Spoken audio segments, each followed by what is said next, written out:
Praise the lord అండి. పరిశుద్ధ గ్రంథము నుండి న్యాయాధిపతులు గ్రంథము మొదటి అధ్యాయము నుండి 5 అధ్యాయములు ఈ విధముగా వ్రాయబడి ఉన్నవి. మొదటి అధ్యాయము. యెహోషువ మృతి నొందిన తరువాత ఇశ్రాయేలీయులు కనానీయులతో యుద్ధము చేయుటకు తమలో నెవరు ముందుగా వారి మీదికి పోవలసినది యెహోవా తెలియచేయునట్లు ప్రార్థన చేయగా, యెహోవా, ఆ దేశమును యోధా వంశస్థులకిచ్చి ఉన్నాను, వారు పోవలెనని సెలవిచ్చెను. అప్పుడు యోధా వంశస్థులు తమ సహోదరులైన షిమ్యోనీయులతో, మనము కనానీయులతో యుద్ధము చేయుటకు మా వంతులోనికి మాతో కూడా రండి, మేమును మీతో కూడా మీ వంతులోనికి వచ్చేదమని చెప్పగా, షిమ్యోనీయులు వారితో కూడా పోయిరి. కనానీయుల మీదికి యోధా వంశస్థులు పోయినప్పుడు యెహోవా కనానీయులను పెరిజ్జీయులను వారికి అప్పగించెను. గనుక వారు బెజెకులో 10,000 మంది మనుషులను హతము చేసిరి. వారు బెజెకులో అదోనీ బెజెకును చూచి వానితో యుద్ధము చేసి కనానీయులను పెరిజ్జీయులను హతము చేసిరి. అదోనీ బెజెకు పారిపోగా వారు అతని తరిమి పట్టుకుని అతని కాళ్ళు చేతుల బొట్టన వ్రేళ్లను కోసివేసిరి. అప్పుడు అదోనీ బెజెకు తమ కాళ్ళు చేతుల బొట్టన వేళ్లు కోయబడిన 70 మంది రాజులు నా భోజనపు బల్ల క్రింద మొక్కలు ఏరుకొని చుండిరి. నేను చేసినట్లే దేవుడు నాకు ప్రతిఫలమిచ్చెననెను. వారు యెరూషలేమునకు అతని తోడుకొని రాగా అతడు అక్కడ చనిపోయెను. యూదా వంశస్థులు యెరూషలేము మీదికి యుద్ధము చేసి దానిని పట్టుకొని కొల్లబెట్టి ఆ పట్టణమును కాల్చివేసిరి. తరువాత యూదా వంశస్థులు మన్యముల యందును దక్షిణ దేశమందును లోయ యందును నివసించిన కనానీయులతో యుద్ధము చేయుటకు పోయిరి. మరియు యూదా వంశస్థులు హెబ్రోన్లో నివసించిన కనానీయుల మీదికి పోయి శేషయిని, అహీమానును, తల్మయిని హతము చేసిరి. ఆ హెబ్రోను పేరు కిరియతర్బా. అక్కడ నుండి వారు దెబీరు నివాసుల మీదికి పోయిరి. పూర్వము దెబీరు పేరు కిరియత్సెఫెరు. కాలేబు కిరియత్సేఫెరును పట్టుకొని కొల్లబెట్టువానికి నా కుమార్తె అయిన అక్సాను ఇచ్చి పెండ్లి చేసదనని చెప్పగా, కాలేబు తమ్ముడైన కనజు కుమారుడగు ఒత్నియేలు దాని పట్టుకొనెను. గనుక కాలేబు తన కుమార్తె అయిన అక్సాను అతనికిచ్చి పెండ్లి చేసెను. ఆమె తన పెనిమిటి ఇంట ప్రవేశించినప్పుడు తన తండ్రిని ఒక పొలము అడుగుమని అతనిని ప్రేరేపించెను. ఆమె గాడిదను దిగగా కాలేబు, నీకేమి కావాలనని అడిగెను. అందుకామె, దీవెన దయచేయుము, నాకు దక్షిణ భూమి ఇచ్చియున్నావు, నీటి మడుగులను కూడా నాకు దయచేయుమనెను. అప్పుడు కాలేబు ఆమెకు మెరక మడుగులను పల్లపు మడుగులను ఇచ్చెను. మోషే మామయ్యైన కేయిను కుమారులు యోధా వంశస్థులతో కూడా ఖర్జూర చెట్ల పట్టణములో నుండి అరాదు దక్షిణ దిక్కులోని యోధా అరణ్యమునకు వెళ్ళి అక్కడ చేరి ఆ జనముతో నివసించిరి. యోధా వంశస్థులు తమ సహోదరులైన షిమ్యోనీయులతో కూడా పోయి జఫతులో నివసించిన కనానీయులను హతము చేసి పట్టణమును నిర్మూలము చేసి ఆ పట్టణమునకు హోర్మా అను పేరు పెట్టిరి. యోధా వంశస్థులు గాజాను దాని ప్రదేశమును, అష్కెలోనును దాని ప్రదేశమును, ఎక్రోనును దాని ప్రదేశమును పట్టుకునిరి. యెహోవా యోధా వంశస్థులకు తోడైయున్నందున వారు మన్య దేశమును స్వాధీనపరుచుకునిరి. అయితే మైదానమందు నివసించు వారికి ఇనుప రథములున్నందున వారిని వెళ్ళగొట్టలేకపోయిరి. మోషే చెప్పినట్లు వారు కాలేబుకు హెబ్రోను నియ్యగా అతడు 3 అనాకీయులను అక్కడ నుండి పారదోలి దానిని స్వాధీనపరుచుకొనెను. యెరూషలేములో నివసించు యెబూసీయులను బెన్యామీనీయులు వెళ్ళగొట్టలేదు. యెబూసీయులు బెన్యామీనీయులతో కూడా నేటి వరకు యెరూషలేములో నివసించుచున్నారు. యోసేపు ఇంటివారు బేతేలుకు వెళ్ళినప్పుడు యెహోవా వారికి తోడైయుండెను. పూర్వము లూజనబడిన బేతేలును వేగు చూచుటకు యోసేపు ఇంటివారు దూతలను పంపగా ఆ వేగులవారు ఆ పట్టణము నుండి ఒకడు వచ్చుట చూచి, నీవు దయచేసి ఈ పట్టణంలోనికి వెళ్ళు త్రోవను మాకు చూపిన ఎడల మేము మీకు ఉపకారము చేసేదమని చెప్పిరి. అతడు పట్టణములోనికి పోవు త్రోవను వారికి చూపగా వారు ఆ పట్టణమును కత్తివాత హతము చేసిరి గాని ఆ మనుష్యుని వాని కుటుంబీకులనందరినీ పోనిచ్చిరి. ఆ మనుష్యుడు హిత్తీల దేశమునకు వెళ్ళి ఒక పట్టణమును కట్టించి దానికి లూజు అను పేరు పెట్టెను. నేటి వరకు దానికదే పేరు. మనష్షీయులు బేత్షెయానును దాని పల్లెలను, తైనాకును దాని పల్లెలను, దోరు నివాసులను దోరు పల్లెలను, ఇబ్లెయామును దాని పల్లెలను, మెగిద్దో నివాసులను మెగిద్దో పల్లెలను స్వాధీనపరుచుకొనలేదు. ఏలయనగా కనానీయులు ఆ దేశములో నివసింపవలెనని గట్టి పట్టుపట్టియుండిరి. ఇశ్రాయేలీయులు బలవంతులైన తరువాత వారు కనానీయుల చేత వెట్టి పనులు చేయించుకొనిరి, కానీ వారిని బొత్తిగా వెళ్ళగొట్టలేదు. ఎఫ్రాయిమీయులు గెజెరులో నివసించిన కనానీయులను వెళ్ళగొట్టలేదు. గెజెరులో కనానీయులు వారి మధ్యను నివసించిరి. జెబులూనీయులు కిత్రోను నివాసులను, నహలోలు నివాసులను వెళ్ళగొట్టలేదు. కనానీయులు వారి మధ్య నివసించి వారికి వెట్టి పనులు చేయువారైరి. అషేరీయులు అక్కో నివాసులను, సిదోను నివాసులను, అహ్లాబు వారిని, అగ్జీబు వారిని, హెల్బానా వారిని, అఫెకు వారిని, రెహోబు వారిని, అషేరీయులు దేశ నివాసులైన కనానీయులను వెళ్ళగొట్టక వారి మధ్య నివసించిరి. నఫ్తాలీయులు బేత్షెమెషు వారిని, బేతనాతు వారిని వెళ్ళగొట్టలేదు, కానీ బేత్షెమెషు నివాసుల చేతను బేతనాతు నివాసుల చేతను వెట్టి పనులు చేయించుకునిరి. అమోరీయులు దానీయులను పల్లపు దేశమునకు దిగనీయక మన్యమునకు వారిని వెళ్ళగొట్టిరి. అమోరీయులు అయ్యాలోను నందలి హెరెసు కొండలోను షయిల్బీములోని నివసింపవలెనని గట్టి పట్టుపట్టియుండగా యోసేపు ఇంటివారు బలవంతులై వారి చేత వెట్టి పనులు చేయించుకొనిరి. అమోరీయుల సరిహద్దు అక్రబ్బీము మొదలుకొని హస్సెలా వరకు వ్యాపించెను. 2వ అధ్యాయము. యెహోవా దూత గిల్గాలు నుండి బయలుదేరి బోకీమునకు వచ్చి ఇలాగు సెలవిచ్చెను. నేను మిమ్మును ఐగుప్తులో నుండి రప్పించి మీ పితరులకు ప్రమాణము చేసిన దేశమునకు మిమ్మును చేర్చి నీతో చేసిన నిబంధన నేనెన్నడును మీరను. మీరు ఈ దేశ నివాసులతో నిబంధన చేసుకొనకూడదు. వారి బలిపీఠములను విరుగగొట్టవలెనని ఆజ్ఞ ఇచ్చితిని గాని మీరు నా మాటను వినలేదు. మీరు చేసిన పని ఎట్టిది? కావున నేను మీ ఎదుట నుండి ఈ దేశ నివాసులను వెళ్ళగొట్టను. వారు మీ ప్రక్కలకు శూలములుగా నుందురు. వారి దేవతలు మీకు ఉరిగా నుందురని చెప్పుచున్నాను. యెహోవా దూత ఇశ్రాయేలీయులందరితో ఈ మాటలు చెప్పగా జనులు ఎలుగెత్తి ఏడ్చిరి. కాగా ఆ చోటికి బోకీమను పేరు పెట్టబడెను. అక్కడ వారు యెహోవాకు బలి అర్పించిరి.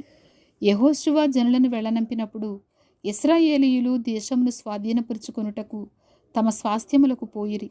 యెహోషువ దినములన్నిటను యెహోషువ తరువాత ఇంకా బ్రతికిన వారే యెహోవా ఇశ్రాయేలీయుల కొరకు చేసిన కార్యములన్నిటినీ చూచిన పెద్దల దినములన్నిటను ప్రజలు యెహోవాను సేవించుచూ వచ్చిరి. నూను కుమారుడును యెహోవాకు దాసుడునైన యెహోషువ 110 సంవత్సరముల వయసు గలవాడై మృతి నొందినప్పుడు అతని స్వాస్థ్యపు సరిహద్దులోనున్న తిమ్నత్ సెరహులో జనులతని పాతిపెట్టిరి. అది ఎఫ్రాయిమీయుల మన్యమందలి గాయషు కొండకు ఉత్తర దిక్కున ఉన్నది. ఆ తరము వారందరూ తమ పితరుల యొద్దకు చేర్చబడిరి. వారి తరువాత యెహోవానైనను ఆయన ఇశ్రాయేలీయుల కొరకు చేసిన కార్యములనైనను ఎరుగని తరం ఒకటి పుట్టగా ఇశ్రాయేలీయులు యెహోవా కన్నుల ఎదుట కీడు చేసి ఐగుప్తు దేశములో నుండి వారిని రప్పించిన తమ పితరుల దేవుడైన యెహోవాను విసర్జించి బయలుదేవతలను పూజించి తమ చుట్టూ నుండి జనుల దేవతలలో ఇతర దేవతలను అనుసరించి వాటికి నమస్కరించి యెహోవాకు కోపము పుట్టించిరి.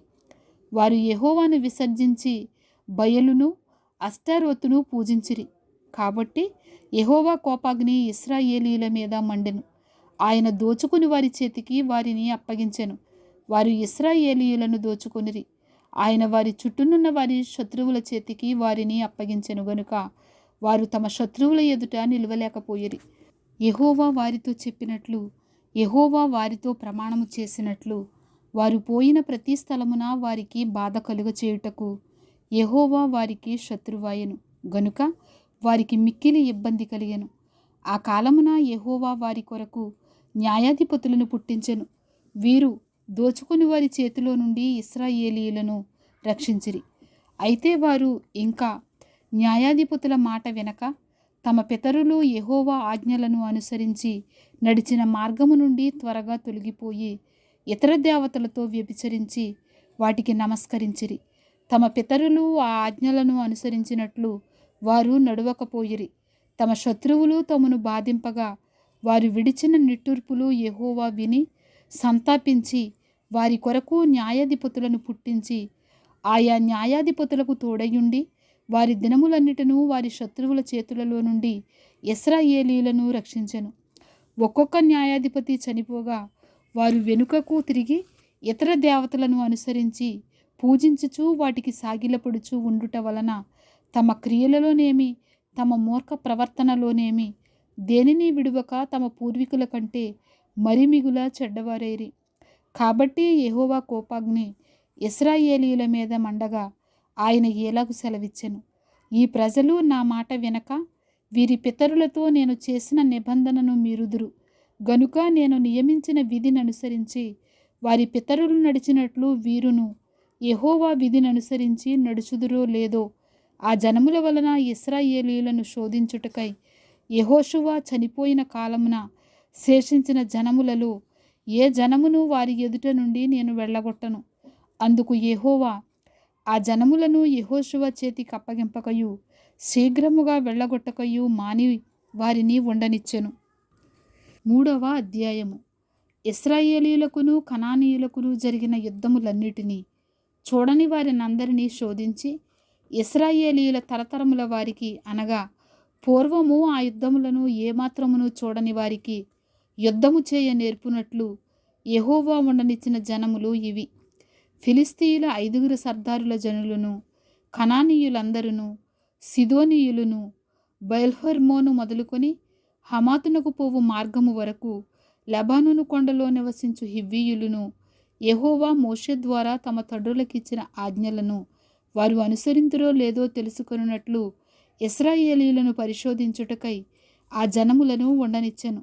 కాబట్టి ఇశ్రాయేలీయులు, కనానీయులు, హిత్తీయులు, అమోరీయులు, పెరిజ్జీయులు, హివ్వీయులు, యెబూసీయులను జనుల మధ్య నివసించుచు వారి కుమార్తెలను పెండ్లి చేసుకొనుచు వారి కుమారులకు తమ కుమార్తెలనిచ్చుచు వారి దేవతలను పూజించుచు వచ్చిరి.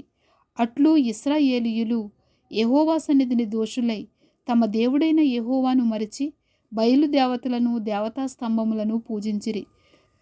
అందును గూర్చి యెహోవా కోపము ఇశ్రాయేలీయుల మీద మండగా ఆయన అరామ్నా హరాయిము యొక్క రాజైన కూషన్ రిషాతాయిము చేతులకు దాసులగుటకై వారిని అమ్మివేశెను.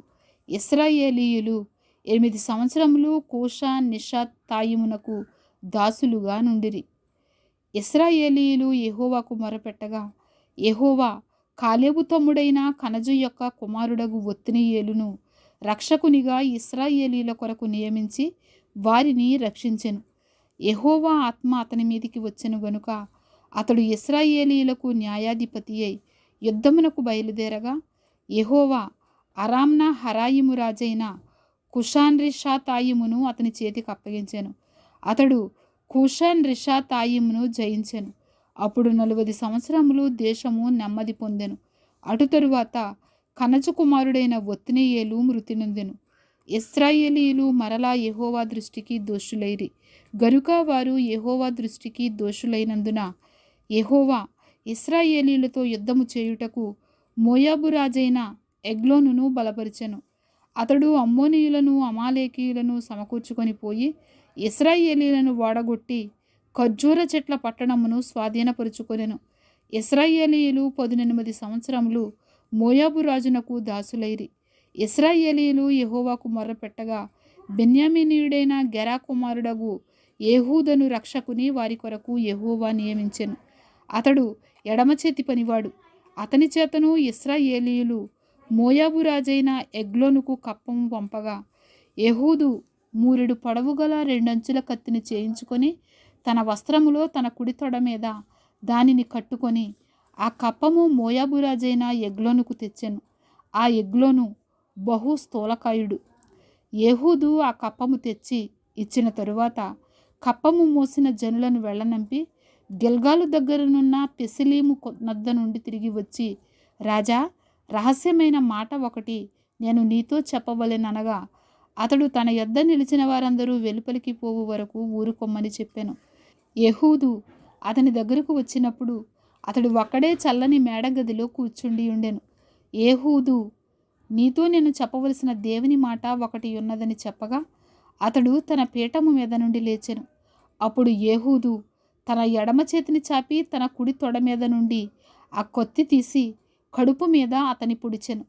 పిడియును కత్తి వెంబడి దూరగా క్రొవ్వు కత్తి పైని కప్పుకొనినందున అతని కడుపు నుండి కత్తిని తీయలేకపోయాను.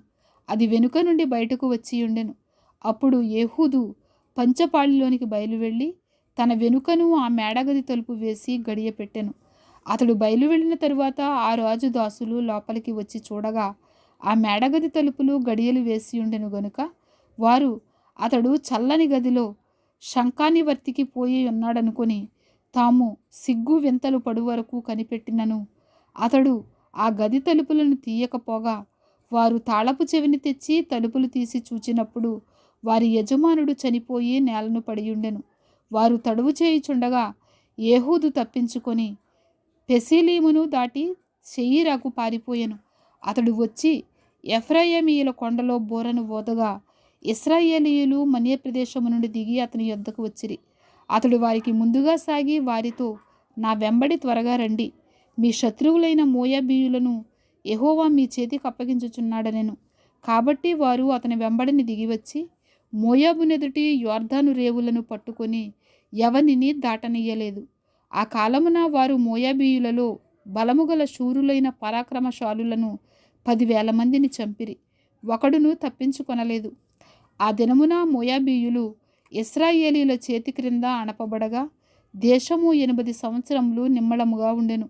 అతని తరువాత అనాతు కుమారుడైన షమ్గరు న్యాయాధిపతిగా ఉండెను. అతడు ఫిలిస్తీయులలో 600 మందిని మునుకోల కర్రతో హతము చేసెను. అతడును ఇశ్రాయేలీయులను రక్షించెను. 4వ అధ్యాయము. యెహూదు మరణమైన తరువాత ఇశ్రాయేలీయులు ఇంకనూ యెహోవా దృష్టికి దోషులైరి గనుక యెహోవా హాసోరులో ఏలు కనాను రాజైన యాబీను చేతికి వారిని అప్పగించెను. అతని సేనాధిపతి అన్యుల హరోషెతులో నివసించిన సీసెరా. అతనికి 900 ఇనుప రథములుండెను. అతడు 20 సంవత్సరములు ఇశ్రాయేలీయులను కఠినమైన బాధ పెట్టగా ఇశ్రాయేలీయులు యెహోవాకు మొర్రపెట్టిరి. ఆ కాలమున లప్పీదోతునకు భార్య అయిన దెబోరా అను ప్రవక్తి ఇశ్రాయేలీయులకు న్యాయాధిపతినిగా ఉండెను. ఆమె ఎఫ్రాయిమీయుల మన్యమందలి రామాకును బేతేలుకును మధ్యనున్న దెబోరా సరళ వృక్షము క్రింద తీర్పుకై కూర్చుండుట కద్దు. తీర్పు చేయుటకై ఇశ్రాయేలీయులు ఆమె యొద్దకు వచ్చుచుండిరి. ఆమె నఫ్తాలి కెదెషులో నుండి అబీనోయము కుమారుడైన బారాకును పిలువరంపించి అతనితో ఇట్లనెను, నీవు వెళ్ళి నఫ్తాలీయులలోను జెబూలూనీయులలోను 10,000 మంది మనుషులను తాబోరు కొండ యొద్దకు రప్పించుము. నేను నీ దగ్గరకు యాబీను సేనాధిపతి అయిన సీసెరాను అతని రథములను అతని సైన్యమును కీషోను ఏటి యొద్దకు కూర్చి నీ చేతికి అతనిని అప్పగించదనని ఇశ్రాయేలీల దేవుడైన యెహోవా సెలవిచ్చి ఉండలేదా అని దెబోరా చెప్పగా బారాకు, నీవు నాతో కూడా వచ్చిన ఎడలా నేను వెళ్ళదను గాని నీవు నాతో కూడా రాని ఎడలా నేను వెళ్ళనని ఆమెతో చెప్పాను. అప్పుడు ఆమె, నీతో నేను అగత్యముగా వచ్చేదను, అయితే నీవు చేయు ప్రయాణము వలన నీకు ఘనత కలుగదు.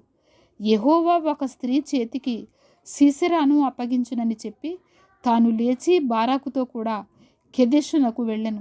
బారాకు జెబూలూనీయులను నఫ్తాలీయులను కెదెషునకు పిలిపించినప్పుడు 10,000 మంది మనుషులు అతని వెంట వెళ్ళిరి. దెబోరాయు అతనితో కూడా పోయెను. అంతకులోగా కయీనీయుడైన హెబెరు మోషే మామయ్యైన హోబాబు సంతతి వారైన కయీనీయుల నుండి వేరుపడి కెదెషునొద్దనున్న జైనన్నీములోని మస్తకి వృక్షమునొద్ద తన గుడారమును వేసుకొని ఉండెను. అబీనోయాము కుమారుడైన బారాకు తాబోరు కొండ మీదికి పోయినని సీసెరాకు తెలుపబడినప్పుడు సీసెరా తన రథములన్నిటినీ తన 900 ఇనుప రథములను అన్యుల హరోషెతు నుండి కీషోను వాగు వరకు తన పక్షముగానున్న సమస్త జనమును పిలిపింపగా దెబోరా, లెమ్ము, యెహోవా సీసెరాను నీ చేతికి అప్పగించిన దినము ఇదే, యెహోవా నీకు ముందుగా బయలుదేరును గదా అని బారాకుతో చెప్పినప్పుడు బారాకు ఆ 10,000 మంది మనుషులను వెంటబెట్టుకుని తాబోరు కొండ మీద నుండి దిగివచ్చెను. బారాకు వారిని హతము చేయునట్లు యెహోవా సీసెరాను అతని రథములన్నిటినీ అతని సర్వసేనను కలవరపరచగా సీసెరా తన రథము దిగి కాలినడకను పారిపోయెను. బారాకు ఆ రథములను సేనను అన్యుల హరోషెతు వరకు తరుమగా సీసెరా యొక్క సర్వసేనయు కత్తివాత కూలెను. ఒక్కడైనను మిగిలియుండలేదు. హసోరు రాజైన యాబీనుకును కయనీయుడైన హెబెరు వంశస్థులకును సమాధానము కలిగియుండెను గనుక సీసెరా కాలినడకను కయనీయుడైన హెబెరు భార్య అయిన యాయేలు గుడారమునకు పారిపోయెను. అప్పుడు యాయేలు సీసెరాను ఎదుర్కొనబోయి అతనిని చూచి, నా ఏలినవాడా, నా తట్టు తిరుగుము, భయపడకుమని చెప్పినందున అతడు ఆమె గుడారమును చొచ్చెను. ఆమె గొంగళితో అతని కప్పగా అతడు దప్పికొనియున్నాను, దయచేసి దాహమునకు కొంచెము నీళ్ళిమ్మని ఆమెను అడిగెను. ఆమె ఒక పాలబుడ్డి విప్పి అతనికి దాహమిచ్చి అతని కప్పుచుండగా అతడు గుడారపు ద్వారమున నిలిచియుండుము, ఎవడే కానీ లోపలికి వచ్చి ఇక్కడెవడైనా ఉన్నాడా అని నిన్నడిగిన ఎడల నీవు ఎవడునూ లేడని చెప్పవలెననెను.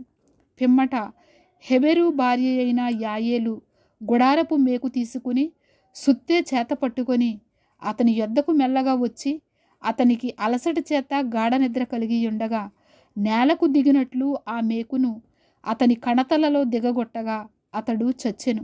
బారాకు సీసెరాను తరుముచుండగా యాయేలు అతనిని ఎదుర్కొన వచ్చి, రమ్ము, నీవు వెదుగుచున్న మనుషుని నీకు చూపించదనగా అతడు వచ్చినప్పుడు సీసెరా చచ్చి పడియుండెను. ఆ మేకు అతని కణతలలో నుండెను. ఆ దినమున దేవుడు ఇశ్రాయేలీయుల ఎదుట కనాను రాజైన యాబీనును అణచెను. తరువాత వారు కనాను రాజైన యాబీనును సంహరించు వరకు ఇశ్రాయేలీయుల చెయ్యి కనాను రాజైన యాబీనుకు విరోధముగా అంతకంతకు హెచ్చుచూ వచ్చెను. 5వ అధ్యాయము. ఆ దినమున దెబోరాయు అబీనోయాము కుమారుడైన బారాకును ఈ కీర్తన పాడిరి. ఇశ్రాయేలీయులలో యుద్ధశాలులు ధైర్యము కనుపరిచిరి, ప్రజలు సంతోషముగా సిద్ధపడిరి. యెహోవాను స్తుతించుడి, రాజులారా వినుడి, అధిపతులారా ఆలకించుడి. యెహోవాకు గానము చేసెదను, ఇశ్రాయేలు దేవుడైన యెహోవాను కీర్తించెదను. యెహోవా, నీవు షేయీరు నుండి బయలుదేరినప్పుడు, ఎదోము పొలము నుండి బయలుదేరినప్పుడు భూమి వణికెను, ఆకాశము నీళ్లను కురిపించెను, మేఘములను వర్షించెను. యెహోవా సన్నిధిని కొండలలో నుండి ప్రవాహములు వచ్చెను. ఇశ్రాయేలు దేవుడైన యెహోవా సన్నిధిని సీనాయిలో నుండి ప్రవాహములు వచ్చెను. అనాతు కుమారుడైన షమ్గరు దినములలో, యాయేలు దినములలో రాజమార్గములు ఎడారులాయను. ప్రయాణస్తులు చుట్టూ త్రోవలలోనే నడిచిరి. ఇశ్రాయేలీయుల అధిపతులు లేకపోయిరి. దెబోరా అను నేను రాకమునుపు, ఇశ్రాయేలులో నేను తల్లిగా నుండకమునుపు వారు లేకపోయిరి. ఇశ్రాయేలీయులు క్రొత్త దేవతలను కోరుకొనగా యుద్ధము ద్వారముల నొద్దకు వచ్చెను. ఇశ్రాయేలీయులలో 40,000 మందికి ఒక కేడెమే గాని ఈటియే గాని కనబడలేదు. జనులలో ఇశ్రాయేలీయుల అధిపతులు సంతోషముగా సిద్ధపడిరి. వారి యందు నాకు ప్రేమ కలదు. యెహోవాను స్తుతించుడి. తెల్లగాడిదల నిక్కువారలారా, తివాసుల మీద కూర్చుండు వారలారా, త్రోవలో నడుచువారలారా, ఈ సంగతి ప్రకటించుడి. విలుకాండ్రధ్వనికి దూరముగా నుండివారు, నీళ్లు చేదుకుని స్థలములలో నుండివారు యెహోవా నీతిక్రియలను ప్రకటించెదరు. ఇశ్రాయేలీయుల గ్రామములో ఆయన జరిగించు నీతిక్రియలను వారు ప్రకటించెదరు. వినుటకై యెహోవా జనులు ద్వారములలో కూడుదురు. దెబోరా మేలుకొనుము, మేలుకొనుము, దెబోరా మేలుకొనుము, మేలుకొనుము. బారాకు కీర్తన పాడుము. అబీనోయము కుమారుడా లెమ్ము, చెరపట్టిన వారిని చెరపట్టుము. ప్రజల వీరులలో శేషించిన వారును కూడివచ్చిరి. శూరులలో యెహోవా నాకు సహాయము చేయవచ్చెను. అమాలేకీయులలో కాపురమున్న ఎఫ్రాయిమీయులను, నీ తరువాత నీ జనులలో బెన్యామీనీయులను, మాకీరు నుండి న్యాయాధిపతులను, జెబూలూనీయుల నుండి నాయకదండము వహించువారును వచ్చిరి. ఇశ్శాఖారీయులైన అధిపతులు దెబోరాతో కలిసి వచ్చిరి. ఇశ్శాఖారీయులను బారాకును అతివేగమున లోయలోనికి చొరబడిరి. రుబేనీయుల కాలువల యొద్ద జనులకు గొప్ప హృదయాలోచనలు కలిగెను. మందల ఏలలను వినుటకు నీ దొడ్ల మధ్యను నీవేలా నివసించితివి? రుబేనీయుల కాలువల యొద్ద జనులకు గొప్ప యోచనలు కలిగెను. గిలాదు యోర్దాను అద్దరిని నిలిచెను. దానీయులు ఓడల దగ్గర ఏల నిలిచిరి. అషేరీయులు సముద్ర తీరమున తమ అఖాతముల యొద్ద ఏల నిలిచిరి. జెబూలూనీయులు మరణభయము లేక ప్రాణము తృణీకరించుకొనిన జనము. నఫ్తాలీయులు భూమి మెట్టల మీద ప్రాణము తృణీకరించిరి. రాజులు వచ్చి యుద్ధము చేసిరి. మెగిద్దో కాలువల యొద్దనున్న తానాకులో కనాను రాజులు యుద్ధము చేసిరి. వెండి లాభము వారు తీసుకొనలేదు. నక్షత్రములు ఆకాశము నుండి యుద్ధము చేసెను. నక్షత్రములు తమ మార్గములలో నుండి సీసెరాతో యుద్ధము చేసెను. కీషోను వాగు వెంబడి, పురాతనపు వాగైన కీషోను వెంబడి వారు కొట్టుకొని పోయిరి. నా ప్రాణమా, నీవు బలము పూని సాగుము. గుర్రముల టెక్కలు శూరులను త్రొక్కెను. గుర్రములు ఎగసి ఎగసి శూరులను త్రొక్కెను. యెహోవా దూత ఇట్లనెను, మేరోజును శపించుడి, దాని నివాసుల మీద మహాశాపము నిలుపుడి. యెహోవా సహాయమునకు వారు రాలేదు. బలిష్ఠులతో కూడి యెహోవా సహాయమునకు వారు రాలేదు. కయీనీయుడైన హెబెరు భార్య యాయేలు స్త్రీలలో దీవెన నొందును. గుడారములలో నుండి స్త్రీలలో ఆమె దీవెన నొందును. అతడు దాహమడిగెను, ఆమె పాలు తెచ్చి ఇచ్చెను. సర్దారులకు తగిన పాత్రతో మేగడ తెచ్చి ఇచ్చెను. ఆమె మేకును చేత పట్టుకొనెను.